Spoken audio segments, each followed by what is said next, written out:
സണ്ണി ഡിയോൾ നായകനായി എത്തിയ പുതിയ ചിത്രമാണ് ജാട്ട്. സിനിമ ഇറങ്ങി 4 ദിവസം പിന്നിടുമ്പോൾ പുതിയ കളക്ഷൻ ട്രെൻഡാണ് ബോക്സ് ഓഫീസിൽ പ്രകടമാകുന്നത്. ഒരു ദിവസത്തെ കളക്ഷൻ 10 കോടി കടക്കുന്നത് ആദ്യമായാണ്. ആദ്യ ഞായറാഴ്ച ഏകദേശം 14 കോടി രൂപ നെറ്റ് കളക്ഷൻ നേടിയെന്നാണ് റിപ്പോർട്ടുകൾ. 4ാം നാൾ കളക്ഷനിൽ 43% വമ്പൻ കുതിപ്പാണ് കാണുന്നത്. ആകെ 40.25 കോടി രൂപയാണ് ചിത്രത്തിന്റെ ഇന്ത്യ നെറ്റ് കളക്ഷൻ. ഏപ്രിൽ 10 വ്യാഴാഴ്ചയാണ് ജാട്ട് റിലീസ് ചെയ്തത്. ആദ്യ ദിവസം 9.5 കോടി രൂപ നേടിയപ്പോൾ 2ാം ദിവസം 7 കോടിയായി കളക്ഷൻ കുറഞ്ഞിരുന്നു. എന്നാൽ ശനിയാഴ്ച ജാട്ട് വീണ്ടും 10 കോടി രൂപ കളക്ഷൻ നേടി ബോക്സ് ഓഫീസിൽ മികച്ച തിരിച്ചുവരവ് നടത്തിയിരുന്നു. ഞായറാഴ്ച ആകെ 14 കോടി രൂപ കളക്ഷൻ നേടിയതോടെ സണ്ണി ഡിയോൾ ചിത്രം വൻ കുതിപ്പാണ് ഉണ്ടാക്കിയത്.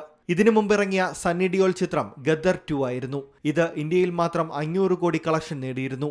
അതിനാൽ തന്നെ വൻ പ്രതീക്ഷയിലെത്തിയ ജാട്ടിന്റെ ആദ്യ 2 ദിന കളക്ഷൻ അണിയറ പ്രവർത്തകരിൽ ആശങ്കയുണ്ടാക്കിയിരുന്നു.